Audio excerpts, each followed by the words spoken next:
c'est pour moi le meilleur dribbleur de l'histoire. On manque de cette culture en France de reconnaître à la fois la fidélité, la constance, et je pense que c'est un mec qui a été sous-estimé toute sa carrière. Il y a quelques fans parisiens qui sont certainement dans le chat, rongés par la haine de le voir partir au Real, qui ne le verraient pas dans le top 5. Mais on va essayer de se départager sur les top 5. Voilà, les top 5 des meilleurs joueurs de l'histoire du PSG. Top 5 évidemment toujours très subjectif. Qui veut commencer? Quelqu'un veut commencer ou je désigne au hasard total? Désigne. Ouais, il se désigne. Je sens pas là. Allez, Benchina, c'est pour toi. Ah, Benchina, maintenant, il n'y a plus de... Roue libre.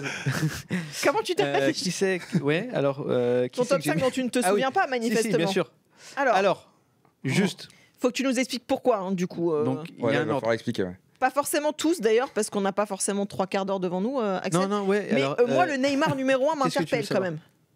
Pourquoi Neymar? Intrinsèquement, pour moi, c'est le meilleur. Ah, tu parles de talent pur. C'est celui qui m'a le plus impressionné. T'as fait ton top 5 en fonction quoi? Du talent pur?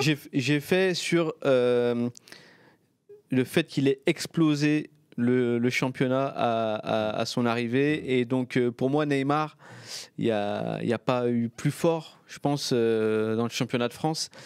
Ce qu'il a fait, techniquement, je pense que personne, même dans l'histoire, j'ai un peu peur de dire ça maintenant, mais dans l'histoire du foot, je pense que techniquement, il n'y a pas mieux. Dans tout ce qu'il sait faire, évidemment, ça sert à rien de dire que c'est pour moi le meilleur dribbleur de l'histoire. Évidemment, j'ai mis Ronaldinho à côté parce que je pourrais donner les mêmes arguments. Mais donc t'as pour pas mis Ronaldinho. Messi, quoi, par exemple? Messi au PSG. En fait, pour moi, quand Messi arrive au Neymar PSG, fait pas ses plus belles années au PSG non plus. Quand il arrive au PSG en 2017, c'est brutal. Il est monstrueux. Il est monstrueux. Alors, c'est un petit choc pour la Ligue 1, quoi. Ouais. Ce qu'il fait, en fait, il fait de ses adversaires des enfants. Ouais. Donc, en fait, moi, ça, je l'avais jamais vu. Je l'avais jamais vu. Et je pourrais donner à peu près les mêmes arguments pour chaque. Ronaldinho, l'époque est plus lointaine. Et le problème de Ronaldinho, entre guillemets, c'est que les joueurs autour de lui n'étaient pas les mêmes. Donc, oui, mais là, tu vois, quand tu parlais de talent intrinsèque, Ronaldinho, pour le coup, l'impact qu'il a eu aussi quand il arrive en Ligue 1, ça fait drôle à tout le monde. Hein. Pour moi, il a un plus gros impact quand il arrive au Barça que quand il arrive au PSG. Même si la première saison de Ronaldinho, donc c'est la saison 2001-2002, si je dis pas de bêtises, donc il est champion du monde avec le Brésil en étant entre ces deux saisons au PSG. Donc ça, c'est aussi quelque chose qu'on oublie. Et donc c'est là où il est... pas le plus fort parce qu'il a le Ballon d'Or en 2005, mais là où il est monstrueux, c'est à son époque parisienne. Sa deuxième saison se passe mal avec Luis Fernandez pour les déboires extrasportifs qu'on connaît, etc. Mais moi je suivais ta logique du talent intrinsèque. Hein. Ouais. Pour moi, talent. C'est pour ça que tu le mets 2 alors. Parce que pour moi, Neymar a sur la durée fait plus que. Moi, je pense Neymar a accompli plus de choses avec Paris. Voilà. Mais ça, moi, il y a eu plus d'impact. Tout dépend sur quoi tu fais ton Neymar est aussi. Après, moi, j'ai du mal à mettre des mecs qui n'ont malheureusement pas eu de titre. Alors, tu me dirais, j'ai mis Ronaldinho. Mais Neymar, il a été champion et puis il a amené pour la première fois à Paris en finale de le Neymar 2020 en Ligue des Champions, c'est monstrueux. Ouais. Voilà, donc de 2017 à 2020-2021, Neymar, c'est mais le Thiago Silva, c'est aussi le talent intrinsèque du coup. Ouais, et Thiago Silva, pour moi, j'ai pas vu meilleur défenseur dans l'histoire du championnat. Alors oui, j'aurais pu faire, comme tu disais tout à l'heure, les stats. Et à mettre, j'ai hésité à mettre Paoletta parce que lié à mon enfance, ma génération, quelqu'un qui m'a marqué aussi parce que voilà, c'était un buteur exceptionnel. J'aurais pu le mettre, mais intrinsèquement. C'est un joueur des Girondins de Bordeaux, Paoletta, c'est pour ça que. C'est pour ça. C'est le cœur qui parle là. Mais ça m'a beaucoup déçu quand il est parti de Bordeaux. Ok, rapidement, on va s'arrêter sur qui parce que je crois que les autres n'ont pas mis. Thiago Silva, pourquoi tu le mets du coup? Axel, c'est à toi. Bah oui, en fait, c'est toujours ton top 5 Thiago en fait. Silva parce que moi j'adore la technique dans le football et je pense que c'est le mec le plus technique parmi tous les défenseurs et j'arrive pas à avoir un mec au-dessus de lui techniquement. Peut-être Sergio Ramos à son prime au Real et encore. Je pense que ce qu'il a apporté, la sérénité qu'il a dégagée, le calme, le côté relance, et puis il ne faut pas oublier que c'était quelqu'un aussi de rugueux quand même, qui était quasiment impossible à passer en 1 contre 1. Et tu connais l'argument numéro 1 contre, ce qu'on nous dit dans le chat là, c'est que l'absence dans les grands rendez-vous.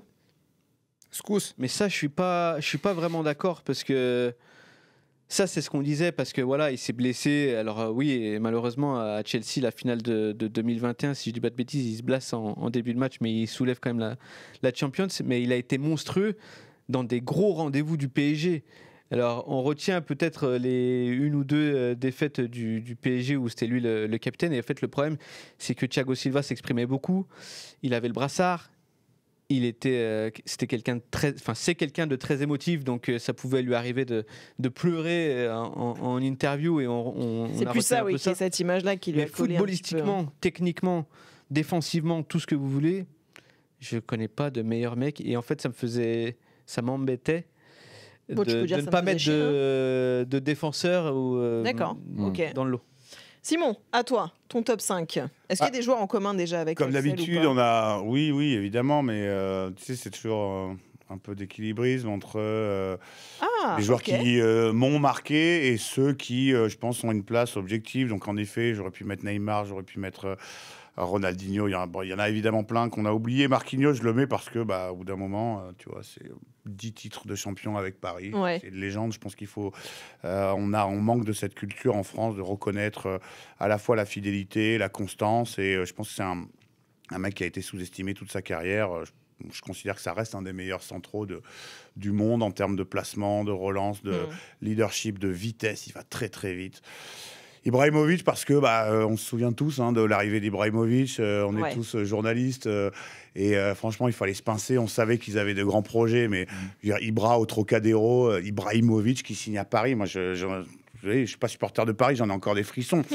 C'est avec tout ce qu'il a apporté. Moi, j'adore, tu sais, dans l'émission Le Vestiaire, là, qui a été produite chez nous.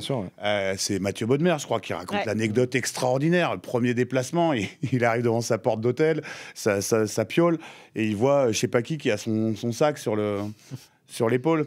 Et il dit, mec, ils t'ont descendu ton sac, toi, et pourquoi t'as ton sac et moi j'ai pas mon sac? Et le gars, il lui dit, mais je sais pas, tu l'as pas pris en sortant du bus? Il fait, attends. Il prend son téléphone, il appelle Leonardo, il dit, gros, tu m'as fait venir dans un club où il faut que je porte moi-même mon sac. Et le lendemain, il y avait un gars pour porter les sacs. Bon, avec tout le talent, évidemment, spectaculaire, les outrances, mais bon, voilà, il a apporté vraiment quelque chose. Il a permis à Paris de construire le deuxième étage de la fusée. Celui qui, justement, avant lui, l'avait rendu possible, je pense que c'est Georges Weah, parce que, pareil, ça, c'est les soirées Ligue des Champions, les masterclass contre le Bayern notamment. Il quitte Paris pour signer dans ce qui était encore le Grand Milan et il devient Ballon d'Or. Et je crois que tout le monde s'est rendu compte qu'en fait, on avait un mec chez nous dont on ne mesurait pas encore le... Voilà. Verratti, parce que moi, j'ai pas aimé la façon dont ça s'est terminé à Paris. C'est un des joueurs que j'ai le plus apprécié en termes de... de technique, d'insolence. Je trouve que c'est un joueur fantastique et qui a été là aussi un petit peu trop critiqué. Et en 5, JJ, c'est juste pour le plaisir. Tu sais que dans le chat, on est à fond derrière. Il y en a qui nous disent JJ Leroy, Okocha, évidemment. Okocha, c'est incroyable. C'est du romantisme, là encore, parce que... Il y en a qui demandent si c'est pour le but contre Bordeaux. Et en effet, alors moi je suis supporter bordelais, on gagne 3-1 cette année-là et on finit. Voilà, c'est ce que j'allais dire. Et on finit champion de France. Il y avait eu un doublé de Wiltord et un but de Lasland. Mais non, JJ Okocha, parce que là encore un peu à la façon d'Ibra, alors que Paris n'était pas encore avec ses ambitions. JJ Okocha, c'est le gars qui venait de faire rêver le monde entier à la Coupe du Monde. C'était un magicien. Bon, a priori, Paris n'était pas à des altitudes qui pouvaient le concerner. Et en effet, il y a avec Giresse sur le bord de la touche qui n'en revient pas.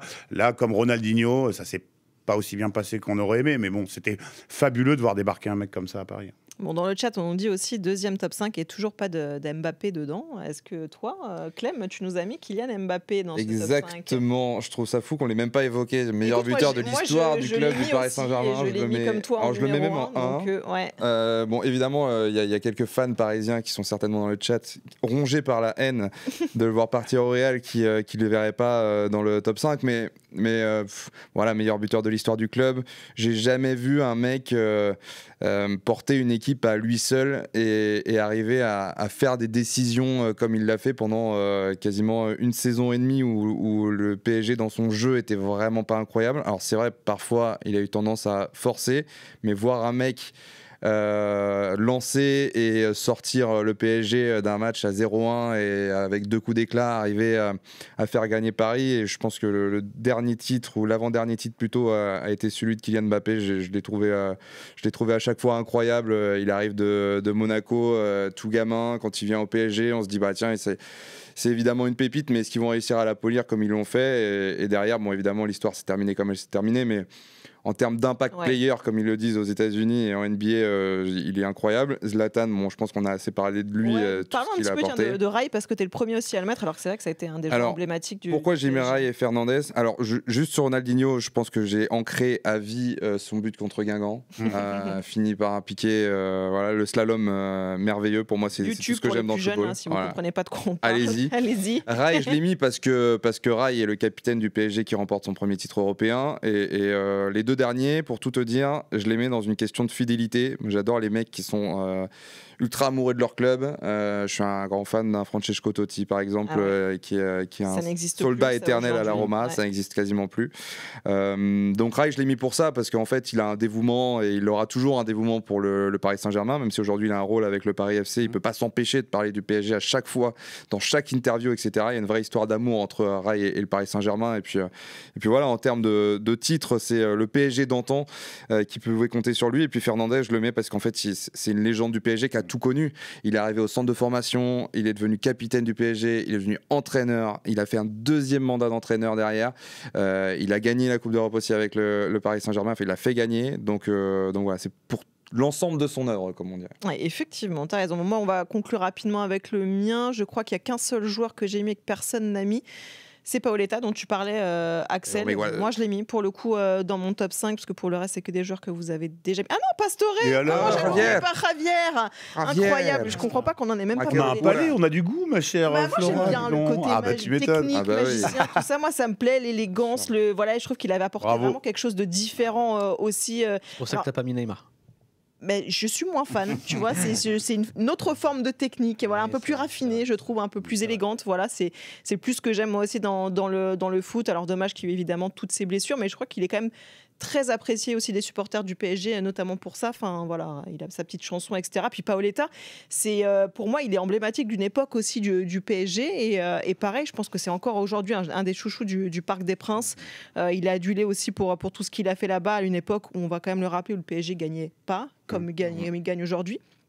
Donc il a eu aussi un vrai impact sur cette équipe et voilà, c'était ma petite touche personnelle, sentimentale dans ce top 5. Ouais. Pastore, joueur frisson, on nous dit.